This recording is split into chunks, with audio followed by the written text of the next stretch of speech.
Hey there, I'm Sydney and I'm here with my mom, Teresa. and we're going to open up in prayer. Heavenly Father, thank you so much for life. Thank you so much for bringing us together. Thank you so much for this time to share our testimony. I pray that you bless those who are watching, and I pray that you bless us as we share our story with others. Um, and I ask that you cover us during this time as well. In Jesus' mighty name, amen. Amen. All right, so for today, our first stop is popcorn. One day, me and my mom were sitting on the couch, watching a movie, eating some popcorn out of a glass Pyrex pan. When we were done with the popcorn, I kept digging my finger into the pan and licking the butter. Then, my mom asked me, "Can you put this in the sink? Hold it with both hands." I say, "Okay." I start walking from the living room into the kitchen. Before I get to the kitchen, I hear my mom say, "Two hands." I say, "Okay." Then once I'm in the kitchen, I take one more scoop of butter out of the pan. And then, whoosh, it flipped and spun and crashed right on the floor. And before I knew it, I looked down and my feet were covered with blood because I cut my foot. I paused for a second and I started crying. And my dad ran in, scooped me up, while my mom got a towel to wrap up my bloody foot. They rushed me to the hospital. And as we're on our way to the hospital, I started to get scared. So I asked my mom, "Mom, am I gonna die?" And she said, "No, you'll be all right." We get to the hospital, and it's a long wait. We probably sat there for about 45 minutes. And then when I finally got back there, I was surrounded by doctors. And they were trying to stick a needle in my foot. And I was screaming and crying and moving around. So they held me down. And they finally got that needle in my foot. And the needle is supposed to numb my foot so they can operate on it. And as they're going and working on my foot, I'm laying there and I lift my foot up and I see all these needles sticking out of my foot. I couldn't really take what I was seeing. It was just too much. So I laid my head back down and put my foot back down. And I don't remember anything else after that until I was getting wheeled out of the hospital in a wheelchair.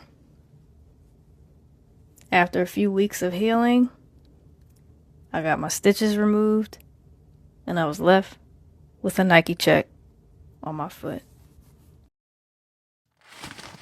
Wow. All I could think of in that moment back then was how much I should have listened to you. And that little voice that was telling me that, or just that thought that I had to like at least use two hands. Because when I think back on it, like I could have held it with two hands for 2 seconds just to put it on the counter. And I could have licked as much butter as I wanted, you know what I mean? Off of it. Because all I wanted was one more, but all it took was that. And then, all that happened. So, also, I appreciated how you both handled it because it was so quick. And all you guys did was just like jump into action to, take care of me, even though I was disobedient. you know? But that's as much as what I was thinking, at least in that moment and during that time. Because a lot came out of me not listening to you. And I'm curious, what were you thinking in that moment? It's so funny to hear you say that because even from then up until now, I never had the thought of you wasn't listening or, you weren't listening to me. But I had an internal dialogue with myself or a back and forth with myself about if I should or shouldn't allow you to carry the glass bowl. I was intentionally trying to give you responsibility, but not knowing if it was appropriate or not. If that makes sense. So I went ahead with it, gave you the bowl, and then when that happened, I wasn't thinking about, oh, you should have been listening. For me, I was thinking about, oh, was I giving her something that she wasn't ready for? You know what I'm saying? So that's what I was going through. I got it. Well, the reason I felt like it was necessary to share this as our first story was because we've talked about this before, and you gave me a new perspective on it.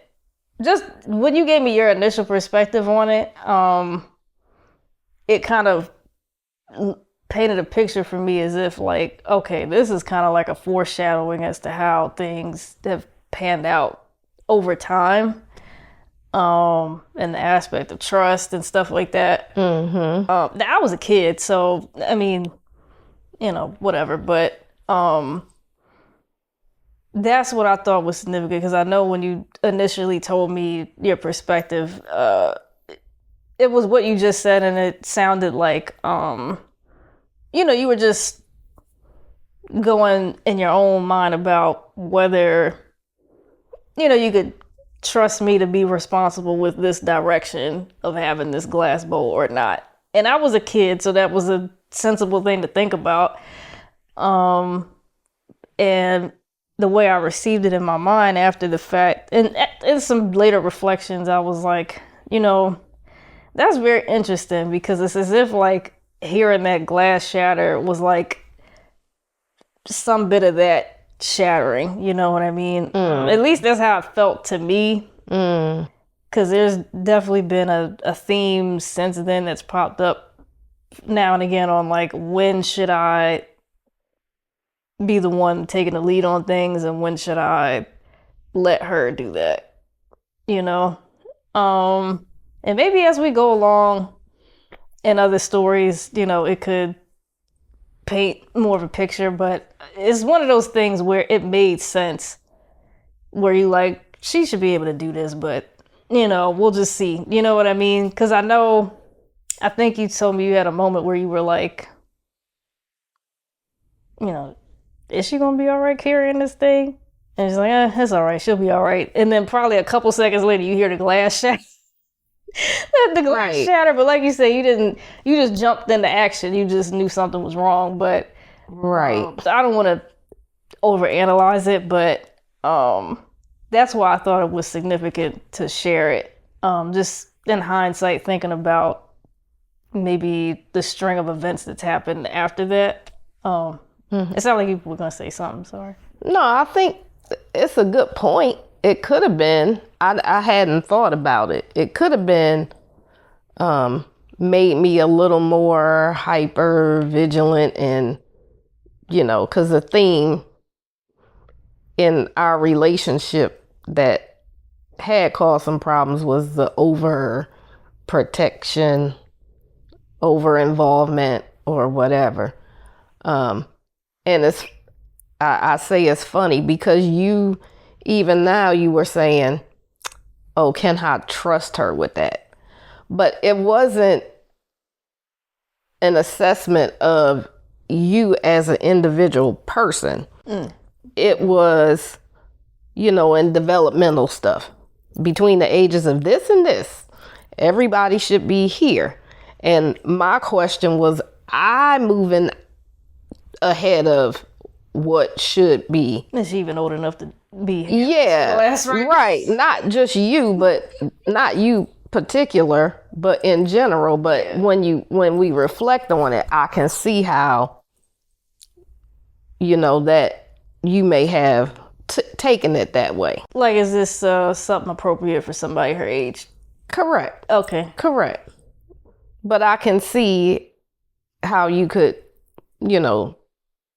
think back and wonder, was this the beginning of, me being overprotective and all that kind of stuff? You know what? I've got a question. Sure.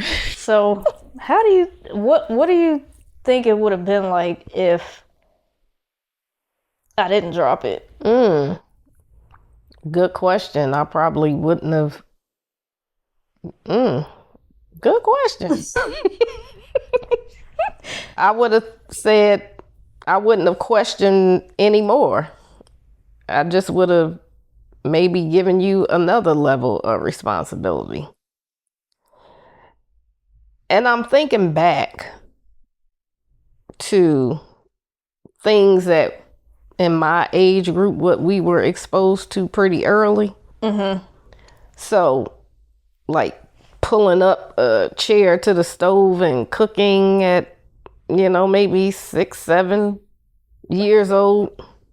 And I wouldn't have never thought about that. So that's probably, where my shouldn't have came from. And I don't know.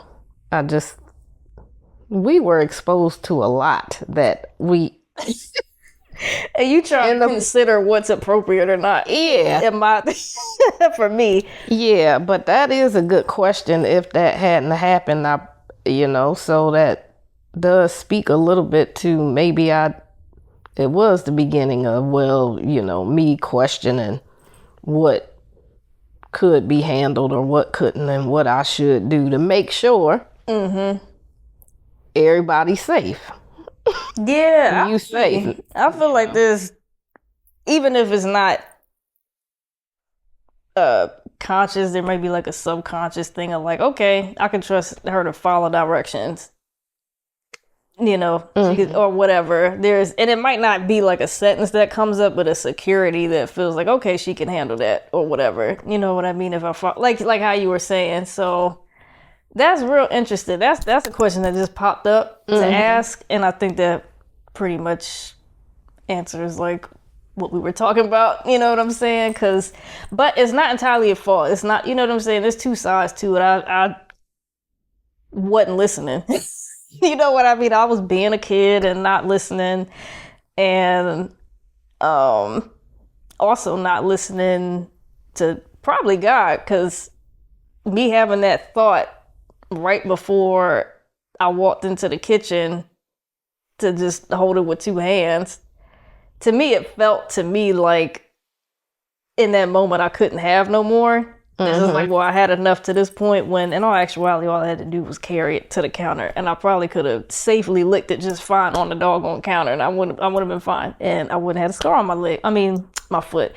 That's still here. So, so I don't want to put it all on you. I just kind of feel like this was a pretty early moment that was like really telling and stuff like that. And, I don't want to say it that it was, and I'm also not saying it wasn't. I just feel like it's a piece to the puzzle, a piece of the story. And you know how we're in a community together. Oh yeah. And she always says nothing's wasted in God's economy.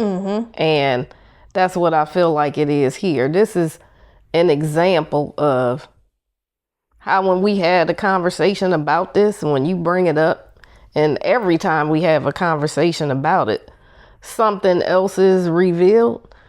And I think it's just the beauty of having a conversation, because there is your side and my side. Yeah. And you may have perceived something totally different, and I was over here thinking something different. Yep. But I also believe that, like, even though you were saying, oh, my obedience, that's something for you to get out of it. Yeah. because you know how you can be sitting, we can be watching the same thing, listening to the same thing, and you get a message out of it and I get a different message out of it. Yeah. It doesn't mean that either message, you know, you should have heard what I heard. Yeah. Yeah. Both heard and got out of it what we needed.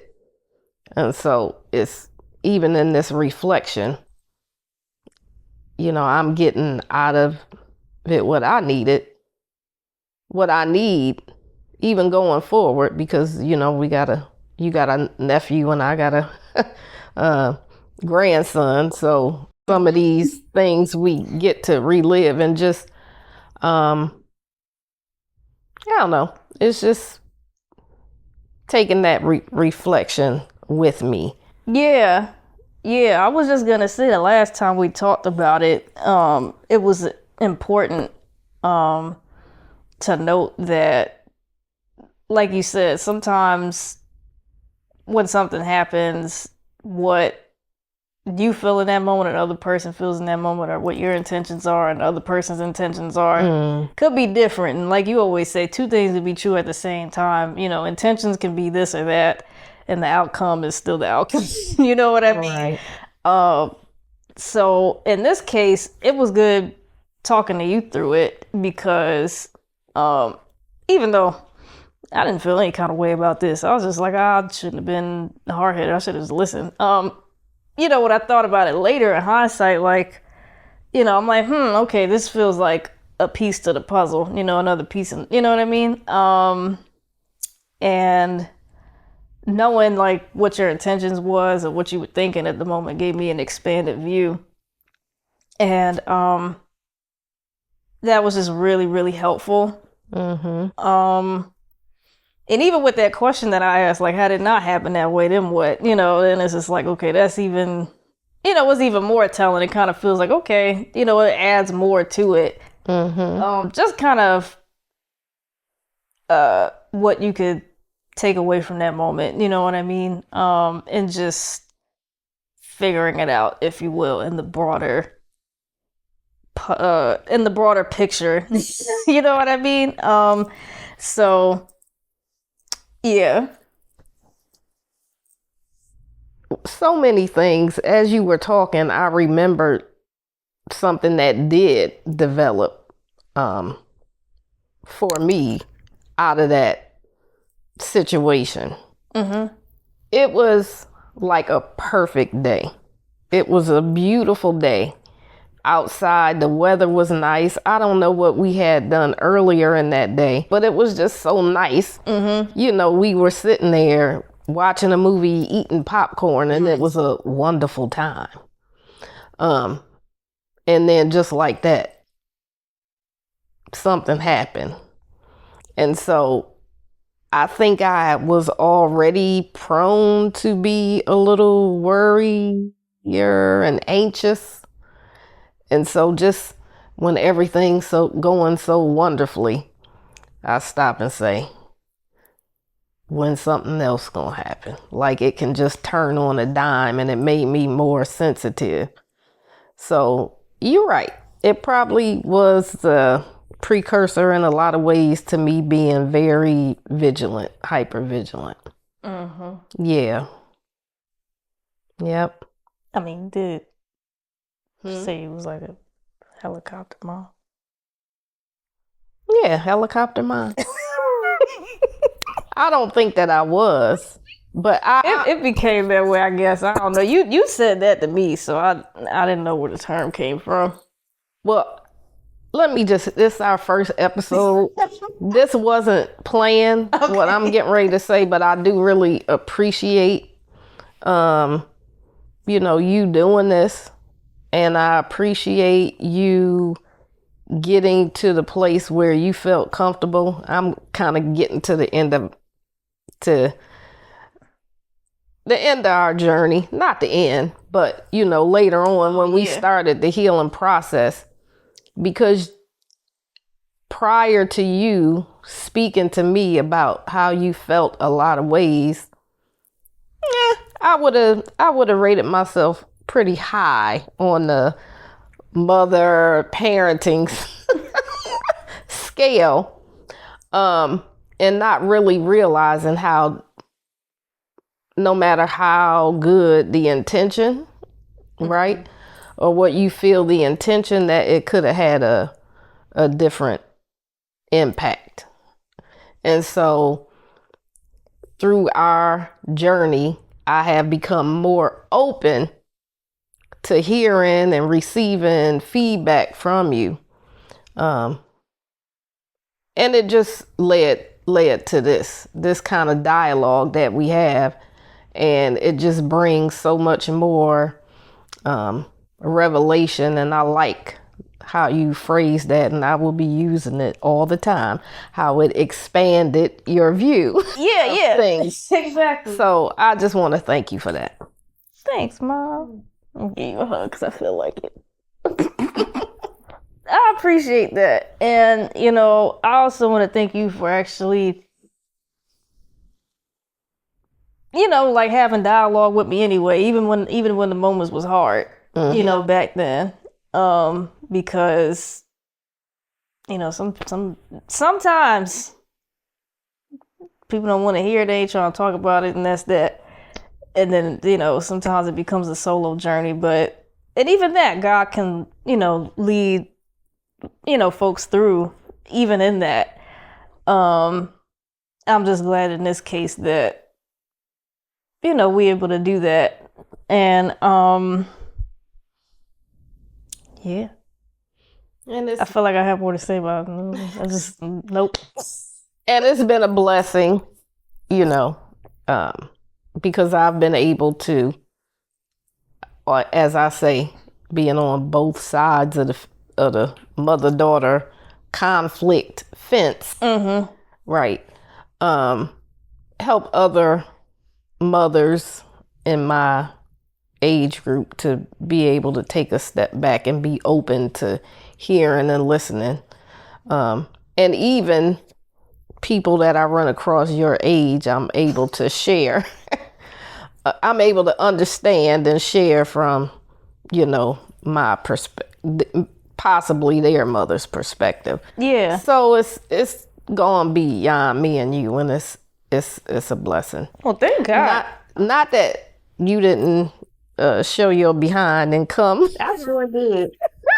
And come in some inappropriate ways, but we thank God he was able to work with us through that. Yeah, he had to get me in line for real. Which I have a few things to say on that too. So when you were talking about, what you had just people your age range, and even you knowing the things you went through with your mom, and then here, oh my God, like, isn't it so good that God, like, is able to kind of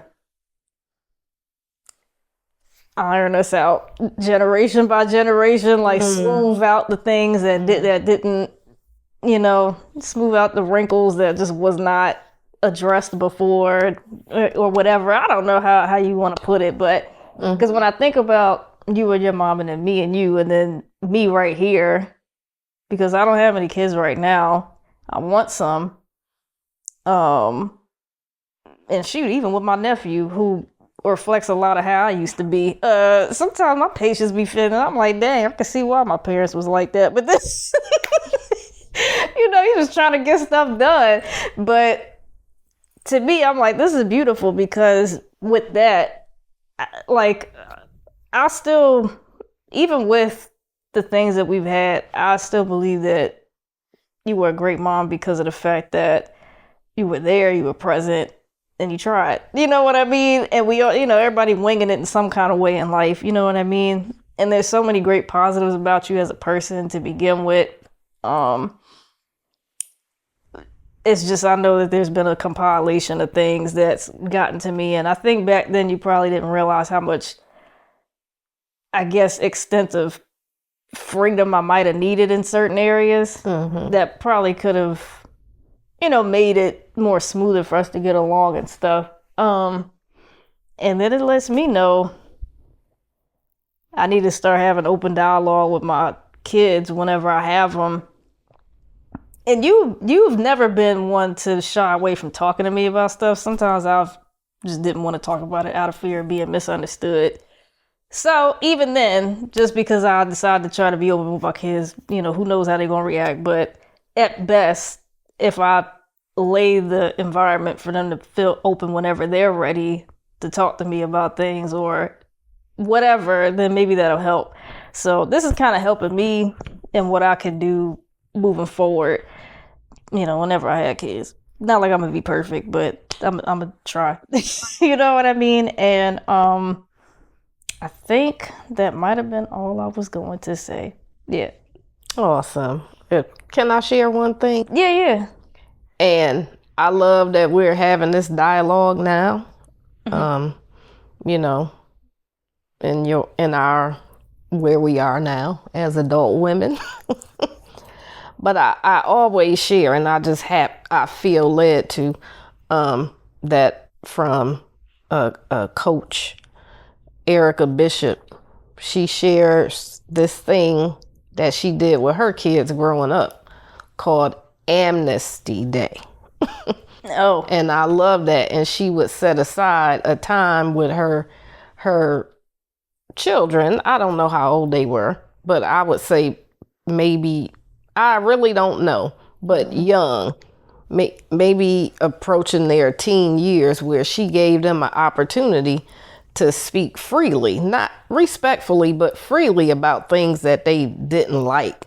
And I thought that was the best thing I ever heard. And so I just try to apply that even now. But for those of you who have young children, it's something you might want to consider. And it's an open door to have these kind of dialogues, so years don't go by where you're thinking one thing, they're thinking another, and it could create some conflict. So I just wanted to share that. Yeah, because man, the mind is something else. You could just be ruminating, which is playing something over and over in your head about a particular subject. Be like, when they did this, they was probably and then that's what all this other stuff. And if you talk to them and you find out, oh well, dang, they wasn't even thinking that, they was just trying to do this, like, or whatever. And it's like, well, I still didn't like it, but I get what they coming from now. You know what I mean? Or at least I can respect their perspective or something. Yeah. So, and then, for the parent, it's kind of like, oh, wow, I didn't even realize, like, this is something that they took that way. Whatever. Assuming that the part of Amnesty Day is her just kind of, is the person who's receiving all the feedback from her kids, him, her, whatever, father, mother, whatever, receiving the feedback from their kids, that they're intaking that and thinking about it and reflecting on it and stuff. I'm assuming that that's like the part that she right do. Right. And not always pleasant. Like, oh, you don't keep your word. You always saying you're gonna do something and you don't do it. And from an adult's perspective, it might be, well, yeah, this came up, that came up, this came up, and it makes sense that you had to change plans. But to the kid, it's like, here we go again. You said you was gonna do something you didn't do. Right. So yeah. I'll be honest, I was a pretty understanding kid. I might have acted whatever, but I could tell when things were good or bad or okay with y'all mood wise and stuff. Sometimes it ain't that hard to even figure out, but right. Both of y'all was very expressive, but there, sometimes I can put stuff. I got a eye boogie. Sorry. I would put two and two together, like, I'm like, oh, they probably had a long day at work or whatever. And I'll be thinking of this stuff when I'm like super small, just having them kind of things go through my mind about what y'all could have been going through that day, and I definitely did that a lot with Dad. So I can been like, oh, it's probably this, it's probably that, just giving them all kind of excuses. But yeah, I can say from watching some of the home videos and perhaps it will come up in later episodes. Mm-hmm. But I'm not so sure that you were that understanding. Oh, well, I was... I think you did a lot of stuffing. You were a very obedient child, go along with the flow, whatever. You know, you didn't, if I said no, it was like, okay, you wouldn't be begging, please, please, please, and all that kind of stuff. And so I'm like, oh, yeah. She's great. Yeah, she's right. I bottled up a lot. But you know, you bottled up some things. So, but yeah, I think that's it. This has been, it's been a good conversation. Yeah. And a great start to our tour. I think so too. So with that being said, thank you all for watching, and I hope you continue on this journey with us, and stay tuned for our next stop, which is called ballet.